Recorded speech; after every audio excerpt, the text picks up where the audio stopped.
Alors, bonjour à tous. Merci Bonjour. d'être aussi nombreux à venir nous écouter. Donc, tout d'abord, on va vous parler donc, de notre entreprise Quaternaire. Donc, Quaternaire, on est une société de conseil en management, d'accompagnement opérationnel et de formation. Voilà. Donc, notre métier, c'est vraiment de développer la performance de manière durable des entreprises qu'on accompagne.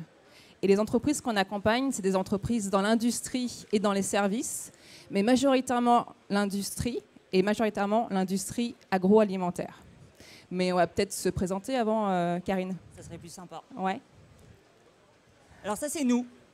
Moi, je suis Karine, je suis directrice cliente chez Quaternaire. J'ai rejoint la société il y a un petit peu plus de 2 ans et j'ai eu une autre vie avant. Avant, j'ai donc travaillé pendant plus de 20 ans dans l'industrie cosmétique, sur des jobs de responsable de production, à encadrer des équipes qui faisaient du process, du conditionnement, de la maintenance, aussi les équipes techniques, l'ordonnancement. Et comme je l'ai toujours dit, mon job, c'était 80% d'humain. Et c'est pour ça d'ailleurs que j'ai souhaité prendre un virage à 180 sur les dernières années de mon parcours industriel, puisque j'ai été sur les dernières années donc, responsable RH d'un site industriel de 350 personnes. Et ce que j'ai pu vivre dans ce parcours, et la chose dont je suis convaincue aujourd'hui, c'est que quand on n'a pas le bon casting, c'est-à-dire la bonne adéquation entre le collaborateur et le poste, et quand il n'y a pas également avec l'animation managériale qu'il faut, eh ben, il n'y aura jamais la performance de l'entreprise, et puis surtout, il n'y aura jamais le bien-être et l'épanouissement du collaborateur. Merci. Donc, moi, c'est Tiffaine. Moi, je suis responsable recrutement chez Quaternaire. Donc, moi, ça fait plus de 10 ans que je suis dans le recrutement. Le recrutement, c'est vraiment une passion. Ça a vraiment été mon rêve de petite fille. Donc, à 10 ans, on ne connaît pas forcément le monde du travail et encore moins le recrutement. Cette petite fille-là, à 10 ans, elle était passionnée par les contes de fées, par les histoires de princes et de princesses, par les grandes histoires d'amour. Et quand j'avais 10 ans, je voulais être une marieuse. Et je considère qu'en fait, j'ai réalisé mon rêve parce que être recruteuse, c'est être comme une marieuse, c'est trouver la bonne personne pour mon entreprise. Et donc, du coup, avec Karine, on a décidé de vous donner les 10 techniques. Les 10 techniques pour trouver l'amour et puis entretenir la flamme. Donc, malheureusement, on sait que de nos jours, un mariage sur 2 se termine en divorce. Et puis, un divorce, ça coûte très cher. Et donc, du coup, avant de repartir à la conquête de son nouvel amour, il faut peut-être se poser et puis réfléchir. Réfléchir à ce qu'on veut vraiment, réfléchir à ne pas reproduire les erreurs du passé, repenser à ses ex, se dire qu'est-ce qu'on ne veut plus, qu'est-ce qu'on veut, qu'est-ce qui a marché, qu'est-ce qui n'a pas marché, qu'est-ce qui est important, qu'est-ce qui est rédhibitoire. Et à partir de ça, on va vraiment construire, définir le profil et puis construire une grille de sélection. Parce qu'on va arrêter de faire des entretiens uniquement sur le feeling et sur le ressenti. Il faut vraiment faire des entretiens structurés. Voici Voici un exemple de grille de sélection qu'on a pu mettre chez Quaternaire, donc sur un poste de directeur client. Et donc du coup, chez nous, on a mis vraiment en lumière le savoir-faire et puis le savoir-être.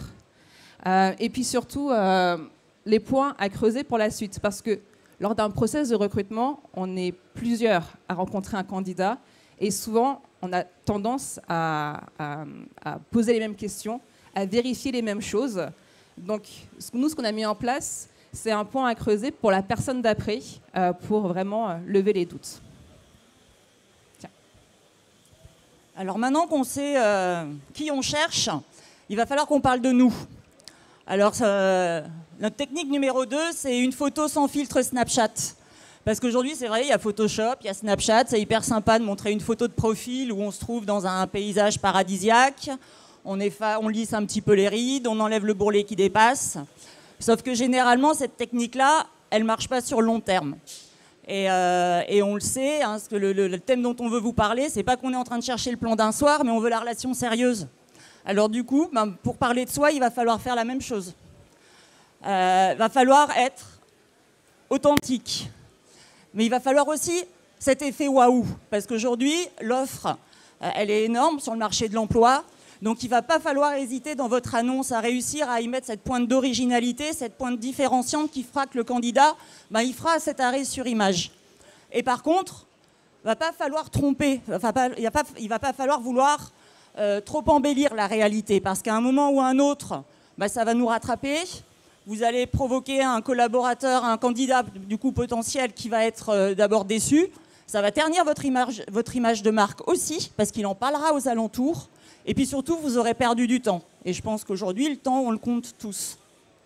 Donc ça, c'est une chose importante. L'autre chose importante dans l'annonce, c'est qu'il ne faut pas forcément se dire qu'une annonce, c'est forcément un langage RH. Qui parle le mieux d'un job, qui parle le mieux de son poste, c'est ceux qui le vivent au quotidien.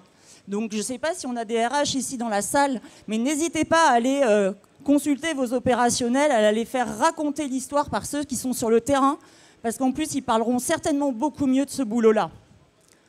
Et puis enfin, deux petites techniques que je voulais vous partager. Alors c'est vrai qu'aujourd'hui, la vidéo fait de plus en plus son apparition. N'hésitez pas à l'utiliser.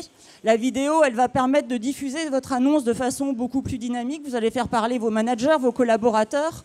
Le candidat va pouvoir se projeter dans votre environnement. Ça donnera un côté beaucoup plus réalité augmentée, on va dire.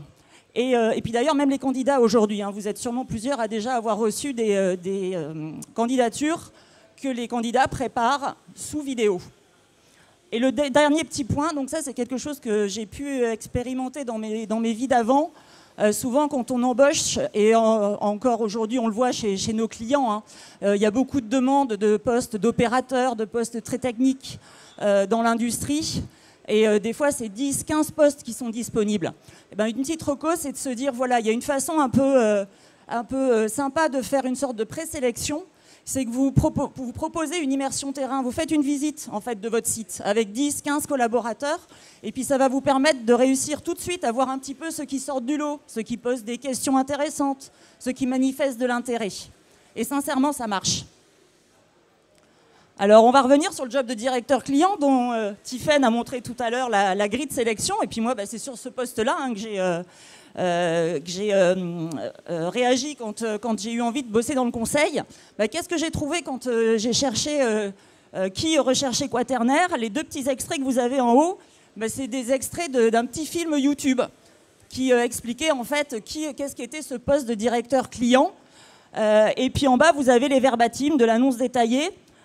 C'est vrai qu'il y a ce côté waouh, il y a ce truc qui a fait que j'ai eu un arrêt sur image, parce que est-ce que vous connaissez beaucoup de boîtes qui cherchent quelqu'un qui a un pet au casque, qui évoque le fait des soirées en macumba, et puis qui arrive à placer dans le verbatim de l'annonce des mots comme cracheur de feu ou charmeur de serpent? Il n'y en a pas beaucoup. En tout cas, moi, c'est ce qui m'a donné envie de frapper à la porte, et puis du coup d'y rester. Donc voilà, on est prêt. On a une super annonce, on a notre fiche mythique et Tinder qui sort du lot, qui est originale, qui donne envie. Mais là, les personnes qui viennent à nous, qui viennent nous parler, qui vont candidater, c'est pas trop ça. Ça nous donne pas trop envie, c'est pas ce qu'on recherche. Bref. Souvent on dit qu'il faut pas chercher l'amour. Souvent l'amour vient à soi. Ouais, mais bon, des fois c'est bien aussi de provoquer un peu le destin et puis aller chercher l'amour. Et bon, du coup, il ne faut pas rester derrière son annonce à attendre que le candidat idéal candidate, parce que des fois c'est pas comme ça. Donc là arrive vraiment ma partie préférée, c'est quand on part à la conquête de nouveaux cœurs à prendre. Donc chacun a son terrain de jeu préféré, mais moi le mien c'est vraiment LinkedIn, c'est ma boîte de nuit pour dragouiller du candidat. Donc, mais attention, il ne faut pas non plus faire n'importe quoi quand on va dragouiller. Ça, c'est un exemple d'un message que j'ai reçu d'un recruteur. Donc bon, ça commence plutôt bien. Et puis assez rapidement, il me dit « Je serais intéressé pour étudier votre CV. Est-il possible de me le faire parvenir ?» Pour moi, ça revient comme si un mec vient de m'aborder en boîte et il me dit « Salut, je m'appelle Paul, j'ai 40 ans, je suis directeur d'usine. Est-ce que tu me passes ton 06 ?» C'est beaucoup trop rapide. C'est non, enfin, dis-moi qui tu es, enfin, c'est quoi ta boîte, et puis c'est quoi ton poste, enfin, on discute un petit peu avant. Voilà, faut pas demander tout de suite le CV. Il faut d'abord communiquer, échanger. Donc voilà. Et puis également, ce qui est important, c'est de personnaliser le message. Il n'y a rien de pire que de recevoir un message et de comprendre que ce message a été envoyé à tous. C'est comme si, pareil, on voit un mec qui rentre en boîte, on voit qu'il parle à toutes les filles, et après, il arrive vers nous. Bah non. Donc, il faut vraiment faire croire au candidat que ce message, il est uniquement pour lui, que dans toute la boîte de nuit, il n'y a que cette personne-là qui nous intéresse, il n'y a que cette personne-là qu'on voit, et qu'il y a vraiment cette personne-là qu'on veut. Donc, vraiment, dans l'approche, il faut donner de l'importance à notre candidat. Après, il y a certains d'entre vous qui ne vont pas forcément être à l'aise dans la séduction, dans la drague. Donc là, il ne faut pas hésiter à se faire aider. Il y a des cabinets de recrutement qui existent, il y a des boîtes d'intérim. Donc il ne faut vraiment, vraiment pas hésiter. Et ensuite arrive le premier rendez-vous, le premier tête-à-tête au restaurant, l'entretien.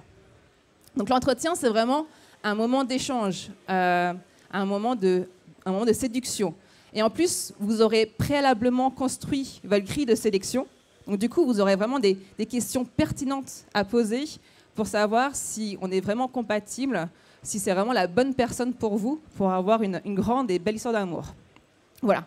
Attention également en entretien, souvent on est passionné par sa boîte, donc on a tendance à trop parler, à trop monopoliser la conversation et donc du coup à ne pas laisser de place à notre candidat. Donc c'est vraiment un moment d'échange. Et puis, après tout ça, on a quand même besoin d'être rassuré. On a envie de le présenter à ses amis, à sa famille, pour être sûr que c'est la bonne personne.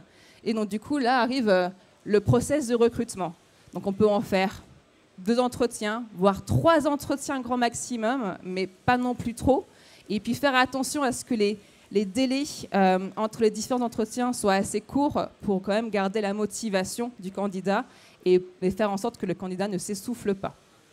Bref, après tout ça, arrive ce grand moment, la montée d'adrénaline, le premier bisou, la promesse d'embauche. Voilà. Et donc, c'est pas parce qu'on s'est embrassé une première fois que tout est gagné, tout est joué, puisque entre le moment où le candidat va signer son contrat et au moment où il va arriver chez nous, il va se passer plusieurs jours, plusieurs semaines, voire même plusieurs mois. Par exemple, pour un cadre, la durée du préavis est de 3 mois, ce qui est énorme. Il peut se passer énormément de choses en 3 mois. Et donc, du coup, c'est vraiment important de continuer à garder le contact, de se donner des nouvelles, de s'appeler régulièrement, de s'envoyer des mails. Ce serait quand même assez dommage qu'une société concurrente aille shipper votre candidat juste avant qu'il arrive. Voilà. Également, ce qui est important aussi, c'est de communiquer auprès de tous l'arrivée du nouveau. Pourquoi pas mettre sa photo sur le panneau d'affichage, mettre sa photo dans la salle de pause, à la machine à café, pour que vraiment tout le monde soit au courant. Et puis également, ce qui est important, c'est de se sentir attendu pour le nouveau. Donc, nous, chez Quaternaire, souvent, ce qu'on a tendance à faire, c'est d'envoyer un petit mail quelques jours avant l'arrivée du nouveau collaborateur, déjà pour lui dire qu'on a hâte de l'accueillir, et puis également de répondre à ces questions existentielles sur à quelle heure je dois arriver, est-ce qu'il y a un parking, comment je dois m'habiller, est-ce qu'il y a un dress code, avec qui je déjeune le midi, qu'est-ce que je dois amener, et c'est quoi le programme de mes premiers jours. Bref, on va vraiment répondre à toutes ces questions pour rassurer le nouveau et faire en sorte que l'intégration se fasse d'une manière très sereine. Et ensuite arrive le jour J. Donc, on n'a qu'une seule chance de faire une bonne première impression. Donc, le premier jour, c'est vraiment très important. Et je pense que ça arrivait à beaucoup d'entre vous, en tout cas, ça m'est arrivé à moi, de régulièrement, le premier jour dans une nouvelle boîte, rien n'est prêt. Il n'y a pas d'ordi, il n'y a pas de téléphone, il n'y a pas d'accès au serveur, il n'y a pas d'adresse mail. Les équipes ne sont pas au courant et le manager, il n'est pas dispo. Bon, ça démarre mal. Alors, c'est des toutes petites choses à mettre en place, mais quand tout est prêt le premier jour, ça fait vraiment un effet waouh. Ça va vraiment vous différencier par rapport aux autres boîtes. Donc, c'est vraiment quelque chose qui est très important. Nous, chez Quaternaire, on va carrément pousser jusqu'à prévoir les croissants avec la petite pancarte « Bienvenue Karine » pour vraiment dire elle est vraiment sympa cette boîte, je vais même en parler à mes amis. Voilà, donc là, la nouvelle histoire d'amour commence. Donc on est super amoureux et on a envie de le crier sur tous les toits. Et donc du coup, chez Quaternaire, nous, on communique également à l'extérieur. On va mettre des posts sur LinkedIn avec les nouveaux collaborateurs. Donc je vous présente Florine, Thibaut et puis Solène. Donc Florine et Thibaut sont des consultants juniors et Solène est une assistante de gestion chez Quaternaire. Et donc, du coup, on va faire deux photos. Une photo plutôt classique et puis une photo un peu décalée parce que chez Quaternaire, on est un petit peu pertinent et impertinent. Et puis, on va leur demander leur citation préférée, ce qu'ils aiment dans la vie. On va les taguer. Ça permet à ce que tout leur réseau soit au courant qu'ils sont arrivés chez nous et qu'on a une boîte plutôt sympa. Et puis également, on va également dire à leur réseau qu'on continue, nous, à recruter. Donc, voilà, donc ça permet également de faire du bouche à oreille. Donc, technique numéro 5. Alors, vous l'avez compris, donc, le rapprochement a commencé à s'opérer. Mais avant d'emménager ensemble, on a besoin de savoir si on est en phase. On va avoir envie de savoir si l'autre partage les mêmes valeurs, s'il a les mêmes projets de vie. On a envie de savoir ce qu'il attend de nous. Ok, toi tu vas t'occuper des courses, d'accord, mais moi je vais faire le ménage. Bon, ben, pour votre collaborateur, ça va être un peu la même chose. Première chose, quand on rejoint une entreprise aujourd'hui, c'est qu'on a besoin de sentir qu'on est en phase avec les valeurs. Et c'est de plus en plus vrai. Les collaborateurs, les candidats aujourd'hui, ils cherchent du sens dans l'entreprise qu'ils vont rejoindre. Ils vont beaucoup questionner sur tous les sujets qui concernent l'engagement sociétal, qui concernent les politiques environnement, politique RSE au sens plus large, les questions qui concernent l'équilibre vie pro, vie perso. Donc tout ça, c'est vraiment des points qui sont vraiment très importants. Et puis l'autre chose, c'est que le candidat a besoin de se projeter. Et là, le projet d'entreprise, il prend vraiment tout son sens. Une entreprise qui n'a pas ce projet-là, elle n'arrive pas à embarquer ses collaborateurs, elle n'arrive pas à leur donner de la vision. Et nous, quand on travaille chez nos clients, je peux vous dire qu'on voit vraiment la différence justement entre les projets d'entreprise qui sont simplement une communication top-down et par contre des entreprises qui vont prendre le temps, et c'est ce qu'on conseille nous à nos clients quand on travaille sur ces sujets, prendre le temps de co-construire le projet d'entreprise avec les collaborateurs à hauteur de la contribution qu'ils peuvent apporter, mais vous verrez, c'est toujours un projet d'entreprise qui sera beaucoup plus riche et qui laissera vraiment des traces. On a dit que c'était important de savoir ce qu'on allait attendre de nous dans cette vie de couple.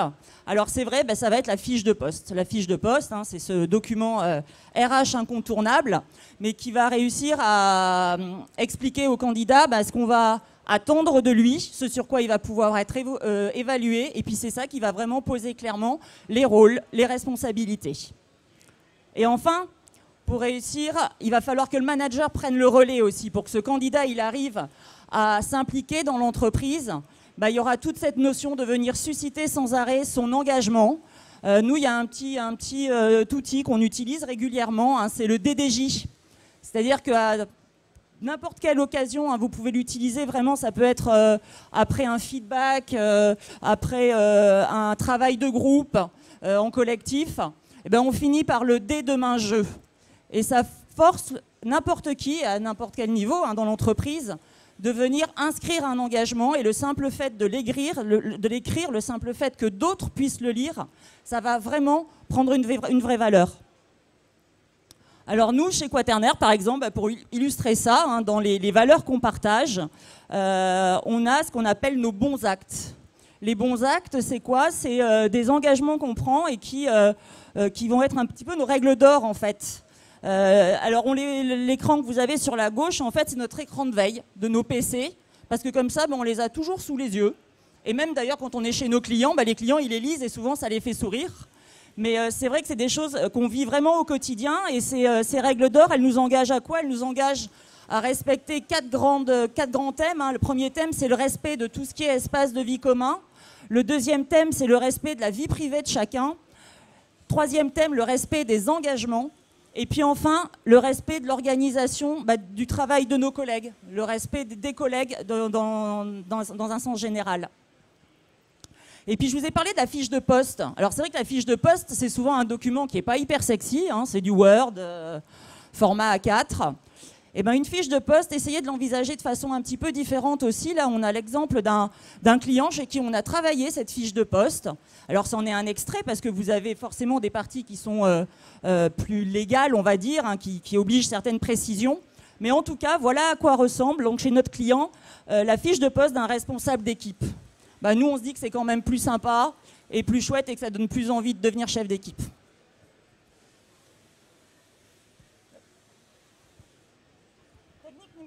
Technique numéro 6, il va falloir lui laisser de la liberté à notre collaborateur. La liberté, ça va être l'autonomie, bah oui, parce que dans une vie de couple, pardon, c'est pareil. Mesdames, vous savez que monsieur, il a envie d'aller boire des bières avec ses copains. Monsieur, vous savez que madame, elle a envie de passer des soirées avec ses copines. Et donc notre collaborateur, bah, ça va être la même chose. Il va y avoir besoin de lui faire confiance et de créer toutes ces conditions-là. Alors bien sûr, le manager va jouer un grand rôle là-dessus. Il va falloir créer les conditions de cette confiance. La première chose, ça va être de créer tout ce qu'il faut aussi pour donner de l'autonomie au collaborateur, réussir à lui faire prendre les décisions partout où il peut les prendre et réussir à déléguer. Alors la délégation, elle n'exclut pas le contrôle, ça c'est une phrase qui est assez classique, mais le contrôle de la délégation, c'est quoi? C'est rien de plus que de la reconnaissance en fait. Donc déléguer oui, sans oublier de contrôler, sans oublier de venir féliciter le collaborateur. Et puis enfin,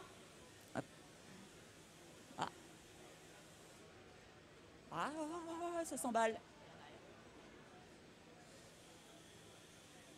Hop, voilà.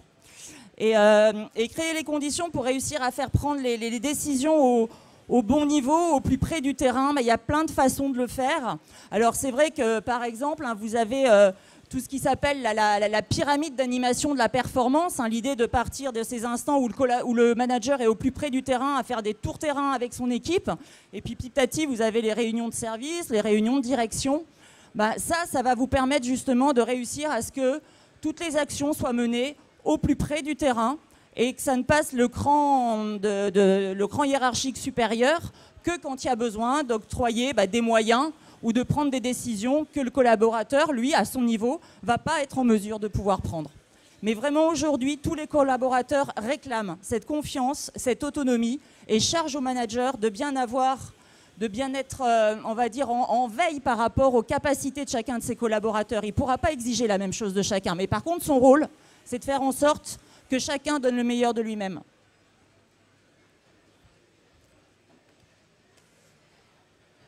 Alors, après ces premiers mois de lune de miel, va arriver les premières tensions. Il va commencer à y avoir de l'absentéisme, des accidents du travail. Bref, il est temps de libérer la parole, d'entendre les non-dits et puis donner des réponses à vos collaborateurs. Donc, voici des exemples de verbatim qu'on a pu recueillir chez différentes entreprises qu'on accompagne dans l'agroalimentaire. Donc, je ne sais pas si vous arrivez à les lire, mais c'est pas génial. Et puis, c'était des entreprises qui n'étaient pas en grève, donc je n'imagine même pas quand c'est le cas. Bref, nous, chez Quaternaire, on considère que écouter, c'est déjà construire. Et donc, du coup, dans les entreprises qu'on accompagne, on va écouter 100% de leurs collaborateurs sur un modèle qui repose sur 8 dimensions. Donc, sur la sécurité, sur les conditions, sur la motivation, sur l'ambiance, sur la relation, l'organisation, la performance et la vision. Voilà, donc on va recueillir vraiment donc ces 8 dimensions et puis on va commencer à faire des préconisations et construire une feuille de route sur mesure pour ensuite mettre en place des actions court terme, moyen terme et long terme sur 6 axes. Donc sur la communication, le management, les compétences des équipes, les conditions de travail, la dynamique collaborative, le recrutement et l'intégration. Par exemple, chez un de nos clients, qui est l'arrivée Maître Coq, on a mis en place un formulaire d'une 20aine de questions et on l'a écouté, donc tous les collaborateurs. Donc on les a écoutés, on leur a également demandé des solutions. Et puis ensuite, on a construit une feuille de route sur mesure et puis mis en place différentes actions. Mais surtout, avant le projet, on a mesuré le bien-être au travail des collaborateurs avant le projet et après le projet. Et on est passé de 66% à 83,6%. Donc ça démontre bien que l'écoute et la communication, c'est vraiment un fondamental essentiel dans le bien-être au niveau du couple. Autre point, oui, dans une vie à deux, il faut savoir dire je t'aime. Alors, il y a les tensions qui se perçoivent, dont celle que vient d'évoquer Tiffaine. Mais quand la routine s'installe, petit à petit, on perd l'habitude des petits gestes au quotidien. Pour le collaborateur, le risque, c'est le même. et pour le manager d'ailleurs aussi. Donc ça peut paraître tout simple, mais en effet, il ne faut pas oublier de dire merci, voire même de dire bonjour à ses collaborateurs. Dans les groupes d'écoute, comme ceux qu'évoque Tiffaine, hein, j'en ai fait plusieurs, et ben, je peux vous dire qu'on entend encore trop souvent, on a un manager qui ne nous dit pas bonjour. On a un manager qui ne nous dit pas merci. J'ai eu récemment des équipes qui avaient vécu forcément, comme beaucoup d'entre nous, à une période très contrainte au moment du début du Covid. Et donc la direction avait demandé aux équipes terrain de décaler leurs horaires, de faire des choses qui n'étaient pas du tout, on va dire, dans le contrat habituel. Et les équipes ont accepté, sur la base du volontariat, hein, entièrement. Jamais le responsable du site n'a pris le temps, ne serait-ce que quelques secondes, quelques minutes, de venir leur dire merci.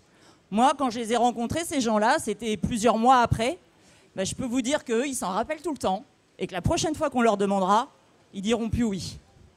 Donc ça peut paraître simple, mais c'est des basiques, et il faut vérifier qu'aujourd'hui, dans nos usines, partout, ça existe encore. Autre façon de dire je t'aime à vos collaborateurs, c'est tout simplement de saisir chaque opportunité qu'il y a de pouvoir fêter les victoires. Pas besoin de faire un grand événement, hein, juste, comme disait Tivenne tout à l'heure, offrir des croissants, des pains au chocolat un jour. Voilà. Toute petite victoire mérite qu'elle soit fêtée, et puis vous allez créer de la cohésion d'équipe autour de ça. Un autre point également, hein, qui est un fort geste de reconnaissance pour les collaborateurs sur le terrain, c'est faites venir les patrons sur le terrain, faites venir le marketing sur le terrain. Alors il y a plein d'occasions pour ça, ça peut être le lancement d'une nouvelle gamme de produits, le démarrage d'un nouvel équipement industriel que vous aurez acheté au CFIA d'ailleurs, ça peut être la mise en œuvre de la fin d'un projet de transformation. Vous ne pouvez pas savoir l'impact que ça a sur les équipes que le patron vienne discuter de ça avec eux, vienne voir sur le terrain que la ligne, elle a démarré, qu'il y a des gens qui bossent dessus, qui ont envie qu'elle marche bien. C'est génial pour eux. Et puis l'autre chose, le dire merci au quotidien, bah, c'est le rôle du manager, bien sûr, hein, avant tout. Et le rôle du manager, c'est de savoir faire des feedbacks. Le feedback, hein, c'est ce moment de reconnaissance.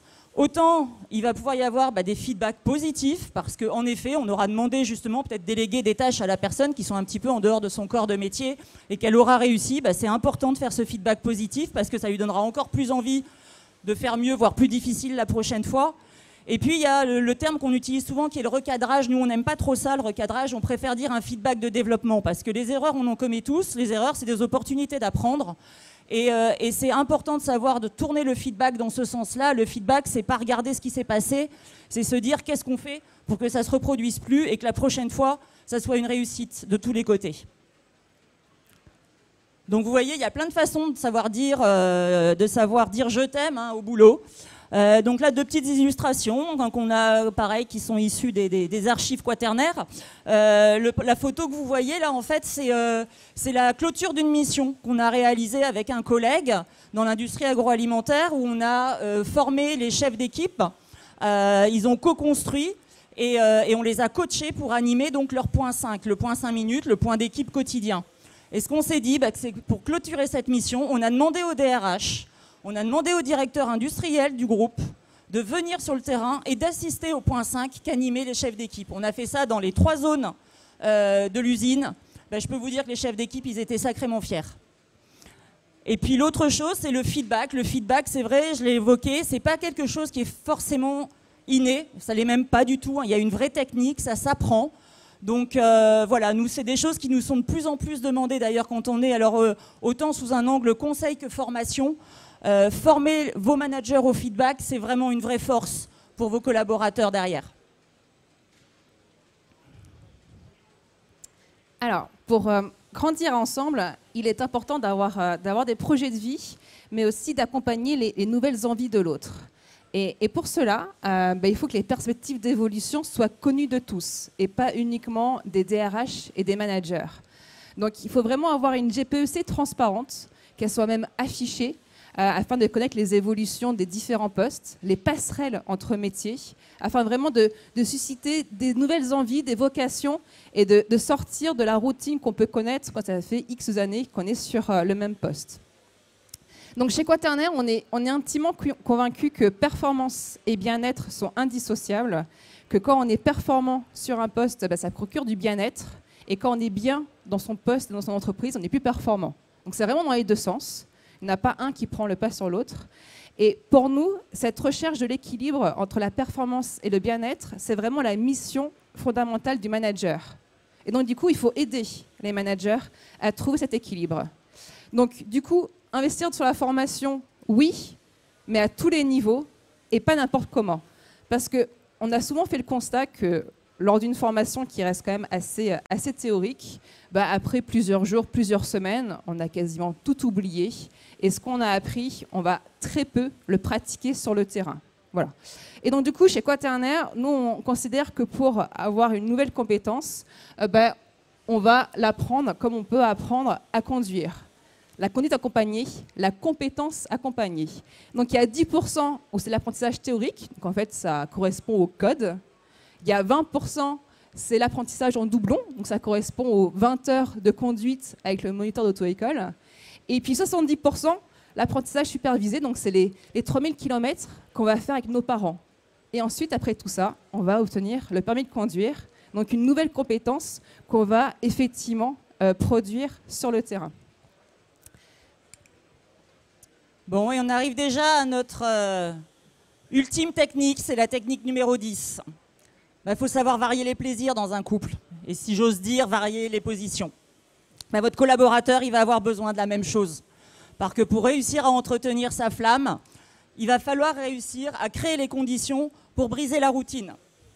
Alors souvent, plus on va être sur des jobs justement d'opérateurs qui va effectuer des tâches répétitives, et même si pendant encore 95% de son temps, ce sont ces tâches répétitives qui va opérer, réussir côté RH, côté manager, à lui libérer 5% de son temps pour faire autre chose, pour sortir la tête du guidon, pour aller bosser ailleurs que sur son poste, ça sera toujours ça de gagner, pour créer sa motivation et l'entretenir. Alors c'est en effet le rôle des managers, des services RH, que de créer ces opportunités de pouvoir faire des choses hors de son cœur de métier. Mais il y en a plein et elles sont toutes simples. Ça peut être simplement de venir faire participer n'importe quel collaborateur à un groupe de réflexion sur un sujet qui ne va pas concerner son métier à proprement parler. Ça va être de réussir à l'intégrer, à le faire participer à des manifestations, à des expos. Ça va être à l'occasion de partenariats avec des écoles, avec des collèges que vous accueillez sur vos sites de production. Voilà, de solliciter telle opératrice, tel technicien pour venir présenter son métier au quotidien à ses enfants ou à ses jeunes. Bref, il y a plein d'idées. Il faut juste les trouver, il faut juste avoir la volonté de trouver du temps pour le faire. Mais vraiment, ça va permettre de réussir à faire la différence. Et puis enfin, il y aura, j'ai envie de dire que ça va être quelque chose qui sera gagnant-gagnant, parce que réussir à provoquer ces moments-là, non seulement vous allez booster la flamme de vos équipes, mais en plus vous allez les rendre ambassadeurs de votre entreprise. Je pense à une chose par exemple aussi, aujourd'hui on est dans l'univers de l'agroalimentaire. Faut pas hésiter à ce que vos collaborateurs soient les premiers à tester les produits, à savoir en parler à leur entourage. Vous allez vraiment cultiver leur fierté. Et vous, c'est votre marque employeur qui va s'en trouver dorée et on va parler de vous de façon positive. Voilà, on arrive à notre dernière technique. Et alors pour l'illustrer, voilà, il y a aussi les journées portes ouvertes. Ça, c'est des choses. Alors c'est vrai que le Covid nous a un peu beaucoup freiné sur ce genre d'animation, mais surtout, j'ai envie de dire, reprenez les bonnes habitudes. Parce que là aussi, quel moment de fierté pour le collaborateur d'aller montrer à son fils, à sa fille, ou papa, ou maman travaille. Et puis la participation à des événements qui sont en dehors du job. Donc là, c'est des photos quaternaires pour le coup. Des participations à des événements sportifs ou événements associatifs. Parce qu'en plus, c'est souvent hors temps de travail.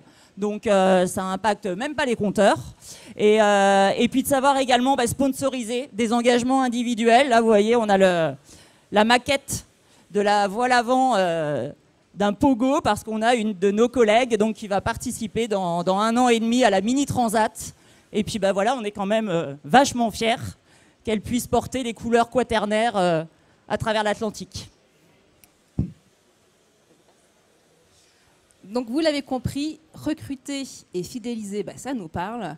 Et puis quand on a des collaborateurs en or, bah, on les couve. Parce qu'on a souvent tendance à mettre beaucoup d'énergie et beaucoup d'argent dans le recrutement, alors que si on fidélise plus, bah, on a moins besoin de recruter. Donc pour conclure, j'ai envie de vous dire qu'il est grand temps d'investir dans la motivation de vos collaborateurs. Et de les aimer. Merci.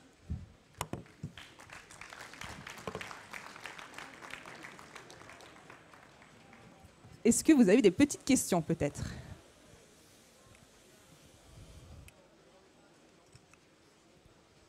Bon, on a été clair. Hyper clair, on dirait. Ah, c'est pas une question. Si. Oui, bonjour, j'avais une petite question par rapport... alors, vous parliez des dimensions du questionnaire que vous proposiez aux entreprises. Et est-ce que derrière, vous suivez également le plan d'action? Parce que forcément, il y a les verbalises, où il y a des choses qui remontent. Est-ce que vous suivez les entreprises pour justement qu'on ait des points d'amélioration? Oui, complètement. En fait, tout va dépendre de l'accompagnement que vont nous demander les clients, mais la plupart du temps, on va faire une première phase qui va être une phase d'écoute, une phase d'étude préalable, de diagnostic. Tout dépendra de l'étendue du périmètre qu'on va aller écouter. Et puis derrière, la plupart du temps, on a une feuille de route qui va être construite en fait par rapport à tout ce qui a été remonté des collaborateurs. Donc on va construire ça avec l'équipe du comité de direction et avec vraiment des actions concrètes qui seront identifiées pour être mises en place. Et ça va être des choses qui vont être des petites choses toutes simples, ce qu'on appelle nous traiter les irritants, qui ne méritent pas moult investissements, que ce soit en temps ou en moyens financiers. Et puis il va y avoir des choses plus conséquentes, on va passer par plutôt des choses sous forme de chantier, et puis des choses qui vont être vraiment des projets de transformation d'organisation. Souvent il y a les sujets qui ressortent, c'est des sujets qui sont autour des rôles et responsabilités par exemple. Et donc on va réfléchir avec le client à son organisation, et là on va être sur des projets de transformation. Mais comme l'a montré Tiffaine, par contre, on va venir réévaluer ce baromètre après la transformation surtout. Chez Maître Coq, par exemple, on a réévalué tous les 6 mois. Et c'est un projet qui a duré 3 ans. Donc il a commencé avant Covid et il a terminé donc, après.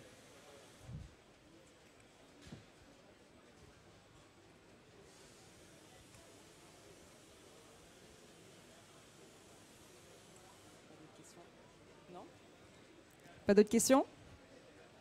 Bon, merci pour votre écoute. Merci beaucoup pour votre écoute. Merci.